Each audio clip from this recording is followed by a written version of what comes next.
Thanks, Tim, and thanks for inviting us in to come and give a bit of an update on the Ardiden story. Some really interesting insights into the industry there from Andrew, and a few points I picked up on his talk there was about the cyclical nature of the industry, especially in minerals, valuations, and gems. And I guess, you know, from Ardiden's point of view, we've got some hidden gems, and perhaps lithium is the one which is coming out of the closet a little bit at the moment. But we've got those fundamentals. You know, our main project is a gold project, which I'll talk through these slides pretty quickly. I don't want to go into too much detail. This is a bit of a general update, but we're really excited with the gold assets. And I think at that slide that you see on our corporate structure, yeah, we sort of emerged during the course of last year. At the start of the year, we were a market cap around 5 million, and now we're pretty well entrenched above 50. So for the general investors, that's been a very good return. And that comes back to fundamentals, doesn't it? Exactly what Andrew was talking about: good management, solid assets, and a strategy. So yeah, we're in a pretty good position, but it's just the beginning for us, and we're looking forward to going forward. Yeah, so our market cap's about 57 or so, and we've got 3 million in cash in the bank, so a good position. Next slide, please. And we've got a lean and very keen and talented board. Neil's been with the company for a long time, so he has a lot of links back into Canada.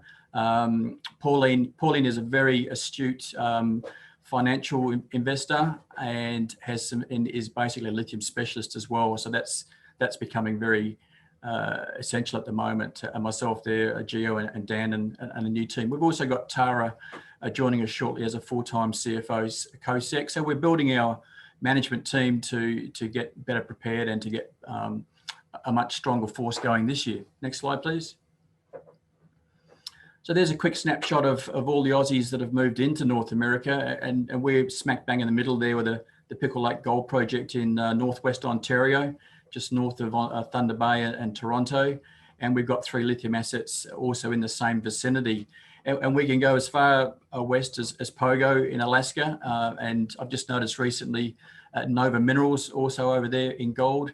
And right out to the east where Ian Murray and MZZ are doing very well in Newfoundland. So we're spreading all the way across North America because of the good investment, I think, that the ASX brings and our talent and our skills. I mean, I'm sure Steve's going to talk a bit about why he's in Argentina, and it really is that strong fiscal ability to invest and to get funding, and also our ability to explore and develop. So we're an explorer, and we're in good company in Canada. Next slide, please. So a very quick snapshot about where our projects are. That's a sort of a zoom in into Ontario itself, showing our gold and lithium projects all in the same area of northwest Ontario. And I've just sort of joined the 3 lithium projects together there, not to do anything to do with the lithium triangle, but they just happen to be in that configuration alongside our gold projects in northwest Ontario. So we've got a large Pickle Lake Gold Project, which is now 870 square kilometres, predominantly 100% owned. And that sets us aside from some of the others in the area that have to do massive earnings and give up a lot of capital and share to others to buy their interests. And all of it, the lithium is 100% owned as well. So this somewhat helps us through those cyclical natures, you know, gold and lithium. I think the Ardiden management was very astute not to quickly offload our lithium assets when the worm turned, for want of a better term, with lithium. And now they're coming back as a value-adding asset into Ardiden. Next slide, please. So I'll quickly do just the next 2 slides are really like our gold highlights and then our lithium highlights. Just a couple of quick slides on what we are. So Ardiden's gold project is our fundamental value adder, and that's what's really shown in our market cap and our share price increase. And we're going to get a lot of news flow out of this size property. It's a district scale, so that's 100 kilometres from east to west across there. So a massive holding that we're just sort of scratching the surface of. We're drilling at Kasagiminnis, which is our central gold deposit smack bang in the middle there. And that's got an existing JORC resource. That's our sort of starting point. And we did summer drilling there well into December last year. We completed 3,000 metres of drilling, and we're just about to recommence winter drilling in that area. We also in the neighbourhood of Evolution, who obviously took over the Red Lake operations to our west. And we've got a couple of juniors in the area working hard, adding resources in the vicinity. There's 3 or 4 historical significant underground gold mines in this region that produced over 3 million ounces at well above 10 grams per tonne. So it's a good neighbourhood. We've got a good acreage and we're working our way through it. Next slide, please. Which is I'll just quickly touch on lithium and then come back to gold basically. But for those that were curious about what Ardiden have done with their lithium assets, we're still holding them. It was our strategy from the assets to hold on to them, look to add value, and that may now be coming back into clear focus. I've tried to color code our lithium projects in terms similar to our gold. So the purple is our strongest asset.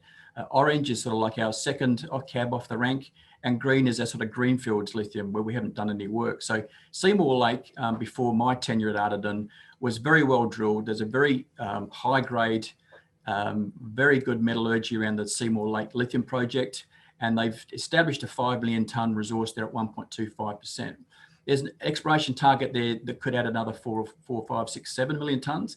And I think there's extra potential if you broaden your search in that land holding at Seymour Lake. All of these tenements are 100% owned. There's no earn-in, and they're all in credit. So we're not under any immediate pressure to go and spend money on them. We're still focused on the Pickle Lake Gold Project, which you can see there in the middle is the orange or golden tenement spread.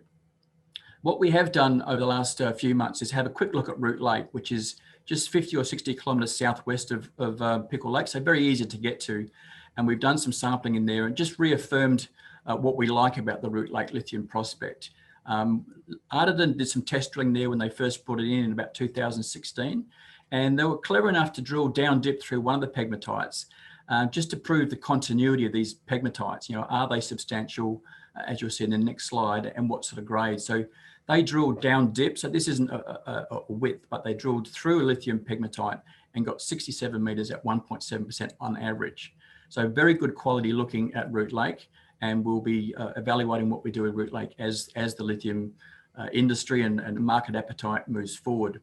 Now down at Weiser Lake, which is right on the US border, very close to where our incoming CFO and co-sec Tara comes from, on the other side of the border, although she's been lived in Australia for many years. There's a fantastic looking swarm of pegmatites down there that have a good grade that we haven't even stepped foot on the ground yet. So we've got some work to do with First Nations and the community around there to explain to them what we're doing and make sure, as we are doing at the Pickle Lake Gold Project, going about this exploration and development in a very sustainable manner. So that's our lithium projects in a nutshell. Very good at various levels of evaluation, low iron. So we know we've done a 2.5 tonne sample at Seymour Lake, and we've had very well qualified metallurgists look at it and are very happy with the flow sheets that come out of the potential way to process that. Next slide, please, which is just a few snapshots from Root Lake. So I've done a little bit of lithium exploration here in Kalgoorlie in the goldfields, and literally you're on your hands and knees with a magnifying glass trying to find flakes of anything, mica or spodumene or petalite. What we've got at Root Lake is a busting pegmatite jumping out of the snow, as we were there a little while ago. You can see that the photograph on the left there, there's a green circle. There's a guy in the middle of that to give you some sense of scale of that outcropping pegmatite. And over on the bottom right is a close-up picture of him standing on that pegmatite, which is loud and proud with spodumene crystals all the way through it. So that's a very exciting outcrop to be able to attack. And as I mentioned before, that's the Macomb deposit, which is up in the top left of the geophysical image. And we've got a long strike length there of the Macomb, the Morrison and Root Bay that's not really explored at all. But there's 10 kilometres of pegmatites running through that property, which we own, which we can bring into action as the market sees fit. So that's kind of it for lithium, and I'll jump back to gold if we can go to the next slide, but I'll take questions on lithium if that's got its moment at the moment in the market and people are curious about it. Our key project has been the gold project, and it's the Pickle Lake Gold Project, where we've put together a project of consequence and of size that has every opportunity to make major discoveries. Now we've started at Kasagiminnis because we had access there, but it's by no means what we think is potentially our biggest discovery to make. But we're drilling there, and we'll be drilling there again shortly. So the majority of these prospects we all own as well. So there's no massive giveaway of equity or cash to keep growing. So we've got 3 principal deposits to attack: Kasagiminnis, Dorothy, Dobie, and we've got brownfields directly along strike of the existing head frames, and a whole bunch of greenfield gold prospects that we haven't even really got to yet. Next slide, please. So I'll just touch on Cas. So that's the yellow box there. This is an aerial view of Kasagiminnis, the main deposit area, is where we did our summer drilling. And in every hole we drilled there, we hit gold and sulfide. So we're very excited by that. We still haven't got the final assays from there. The labs in Canada are absolutely snowed under in both senses of the word. But we'll get those results out from the last couple of holes at Cas as soon as possible. What we're planning at the moment is the purple box there to the east, which is drilling where nobody's really drilled before, on top of a frozen lake. And there's a couple of pictures in the next slide to help describe what that means. And perhaps we'll just jump to that next slide so that I can get through and give other people plenty of time. That's what it looks like on Cas Lake as of the last couple of days. We're clearing snow off of the lake to allow the ice to thicken. We'll be adding water to that to thicken up the ice. So we're making good preparation to be drilling on Kasagiminnis in February. What we're going to be doing in the very shorter term is drilling at Southland, which doesn't need ice. So the temperatures there, I don't know if you can read that, it's minus 20 degrees at the moment Celsius in Pickle Lake. So good season, and the guys are making really good prep progress there. Next slide, please. So what we are doing, we're hoping to start drilling this weekend, potentially. Our drill foreman is on site at the moment looking at these drill pads, is drill at Southland, which is the orange banana you can see up in the top right-hand corner of that map on the left. And down in the bottom left, the purple banana is Kasagiminnis. So very close. And we're building winter trails, as you can see there, with dozers through the ground to get better access to that, so we don't have to rely on helicopter support. So make it far more efficient. And some really good targets at Southland, directly on strike of the Donna Lake gold mine to go and explore. So that's Southland. Next slide. I won't talk too much about this, but this is what really excites our investors and our geos and our geophysicists, ESCA. And the anomaly there directly along strike of that prospect is a gangbuster. We're really excited by that. So we hope to get up there in the next half of this year. Next slide. I see Tim coming on, so I'm probably going to get the wind up. A couple more slides to go. That's our news flow coming up. We've still got to get our December quarterly out. We hope to do that next week, and I hope to include the last of those CAS results. But we're drilling at Southland next week, drilling at CAS straight after that, First Nation agreements, updating our JORC resource, and then looking to get out to our third gold prospect later in the year. Next slide, just a quick wrap up of what we've done over the last 12 months. As that gold price has increased, we've increased our gold project from what it is on the left there, a very small land holding, into a massive, principally 100% owned district scale property that we've got, as some people like to say, lots of chocolates in the box to work with. And an increase, as Tim kindly pointed out, for our shareholders over the last 12 months, which is significant. Thanks, Tim. I'll hand back to you and take any Q&A that comes up. Thanks, Rob. No surprise, there's lots of questions on lithium. So one of the questions here is, are there any advancements between Ardiden and Roxtec lithium that you can provide to the market? I understand it's a sensitive subject, but there's a few questions around that. Yeah, no, sure. Look, Roxtec, Dirk, we've been talking with Dirk for a couple of years now. Harbeki, he's a really clever guy and really good guy to work with. We've looked at each other's ore bodies. We're still talking together. They understand ore body. We understand theirs. We're very close together. Roxtec only have lithium, so they're doing the hard yards on lithium while we concentrate on gold. They're now talking with Avalon, which is another group further west in Ontario. So they're spreading their wings in that region and talking about a processing centre potentially in Thunder Bay. So they're doing a lot of hard work there, and they've been reflected in their market cap increase as well. So they're doing really, really well. For the time being, we're not doing anything actively with Roxtec, but I think the narrative is that all of the lithium players in this area, including Quebec next door, are looking for alliances, offtake agreements, ways to grow. Nobody, from my knowledge, is putting drill rigs on the ground. So lithium is a very different beast to gold. The people that invested in Ardiden invested in gold in the last cap raise, and that's what we're focused on. But we'd be silly not to keep an eye on lithium and look to where we can value add and potentially bring that value either into gold or let lithium have its run as a separate entity. All those cards are now back on the table. I guess from Ardiden's point of view, the shareholders, if lithium and gold are both strong this year, we'll be in a very good place. And the lithium is actually spodumene based. Is that a concern in terms of its carbon footprint and what the producers are after in terms of the EV battery makers? Well, that's a complex question, Tim, that I don't want to take up everyone's time talking about. But spodumene And obviously, Steve's going to talk about Brian's and how they work. I'm trying to keep the narrative around our lithium pretty simple in terms of exploration.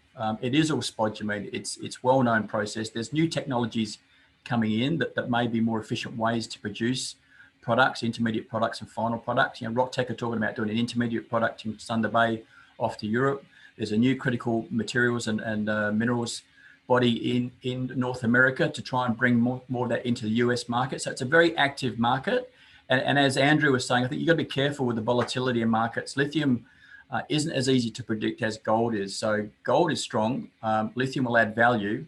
And as a geologist, I'll stick to geological advice, and as a board, we'll stick to the strategic advice of Ardiden, and let the lithium experts really explain what they're doing. And I'm sure, you know, Steve will do that in the Argentinian brine sector. Thanks, Rob. And just I've only got time for a quick one last question. You've got 2 billion shares on issue. Is there any plan to kind of have a consolidation in 2021? There's nothing definitive. It comes up in the narrative all the time. Some people like the liquidity in that. Canadians don't understand it, but we're not planning on any TSX listing. There's been no hard and fast complaints come into us, but obviously that's something you need to look at. You know, I talk to Mark Wilson at Legend quite often around Perth. He's got a similar number of shares on issue and a much bigger market cap. There's different opinions on it, but it has to usually be with some sort of major transaction or a spin out or some movement whereby people don't get nervous that you're doing it for the sake of it. It has to be done for a reason and the right support, I think. So it's always in the narrative is the short answer, and we're looking at that. But others, you know, like that liquidity in the market.